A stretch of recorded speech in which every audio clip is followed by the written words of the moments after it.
এদিকে টেট উত্তীর্ণদের বিক্ষোভ আর সেই টেট উত্তীর্ণদের বিক্ষোভে উত্তেজনার পরিস্থিতি তৈরি হয় বিধানসভার সামনে। বিধানসভা চত্বরে উত্তেজনার পরিস্থিতি।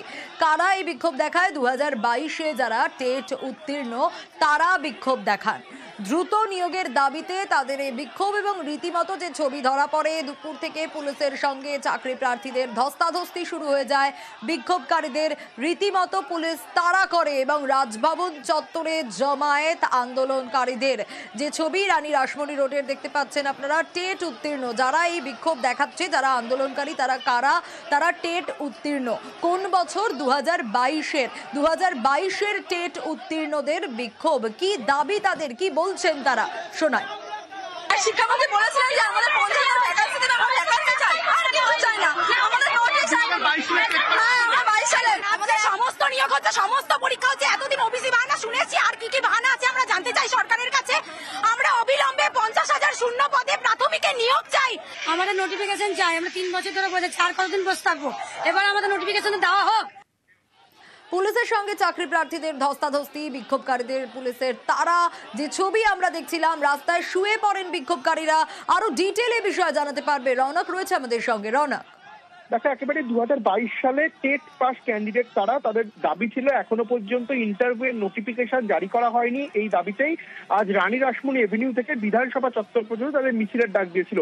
ঠিক মিছিল শুরু হওয়ার আগেই জমায়েতের একটা অংশ ধর্মতলা মেট্রো স্টেশন থেকে বিধানসভার সামনে যায় এবং সেখানে গিয়ে বসে পড়ে অবস্থান বিক্ষোভ করে। যেহেতু বিধানসভা চত্বর, সেখানে কোনো রকম ভাবে জমায়েত করা যায় না, পুলিশের তরফ থেকে বারংবার মাইকিং করা হয় জমায়েত তুলে নেওয়ার জন্য, কিন্তু আন্দোলনকারীরা তাদের অবস্থানে অনড় ছিল, কোনো মতেই জমায়েত তোলেনি। পরবর্তীতে পুলিশের তরফ থেকে তাদেরকে প্রিজন ভ্যানে তোলা হয়, আটক করা হয় এবং দফায় দফায় উত্তেজনা ছড়ায়। প্রায় 1.5 ঘন্টার বেশি সময় ধরে পুলিশের সঙ্গে ধস্তাধস্তি এবং দফায় দফায় জমায়েত করা হয় বিধানসভা চত্বরে, রাজভবনের পেছনের দিকের গেটে এবং হাইকোর্টের যে মূল গেট সেই গেটের চত্বরে।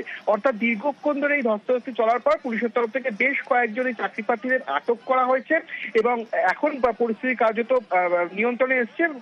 কলকাতা পুলিশের ডিসি পদমর্যাদার আধিকারিক থেকে শুরু করে বহু পুলিশ বাহিনী মোতায়েন করা হয়েছিল এবং ইতিমধ্যে এখনো বিধানসভা চত্বরে বেশ কয়েকজন পুলিশ কর্মী মোতায়েন করা হয়েছে, যাতে কোনো রকমভাবে আর কোনো অপ্রীতি। এই পরিস্থিতিতে দাঁড়িয়ে এই গোটা ঘটনাকে কেন্দ্র করে শিক্ষামন্ত্রী ব্রাত্য বসু তিনি কি বলছেন, দেখুন।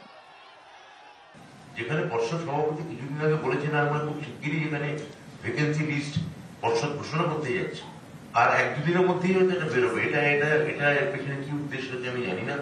ভ্যাকেন্সি কোনো নির্দিষ্ট করে বলা হয়নি কত আছে, কেননা খুব পরিষ্কার দপ্তর কেন এগুলো পাঠাবে ডিস্ট্রিক্ট, বিপিএসসি এরা পাঠাবে। আমি আবার পরীক্ষার্থীদের আশ্বস্ত করব, আমাদের যে ডিপিএসসি স্তরে, জেলা স্তরে ভ্যাকেন্সি নির্ণয়ের কাজ প্রায় শেষ। খুব শীঘ্র এটা নিয়ে নোটিফিকেশন হবে। এই ধরনের 2022-এর প্রাথমিকে যারা এই আন্দোলন করছেন, এই আন্দোলনে এখন আর কোনো যৌক্তিকতা আছে বলে আমার অন্তত মনে হচ্ছে।